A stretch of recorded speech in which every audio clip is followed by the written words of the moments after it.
Disabling two-factor authentication on Tidal can help simplify your login process. Follow these steps to turn off the security feature. Step 1. Log into your Tidal account.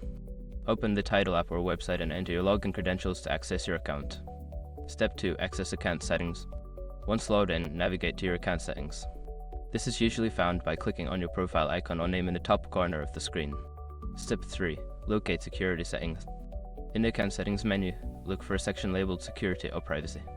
Click on this section to find the two-factor authentication options. Step 4. Disable two-factor authentication. Within the security settings, you should see an option for two-factor authentication. Toggle this option off or select the option to disable it. Step 5. Confirm changes. After disabling two-factor authentication, you may be prompted to confirm your decision. Follow any on-screen instructions to finalize the changes. Once you have completed these steps, two-factor authentication will be disabled on your Tidal account. Remember to keep your account secure with a strong password.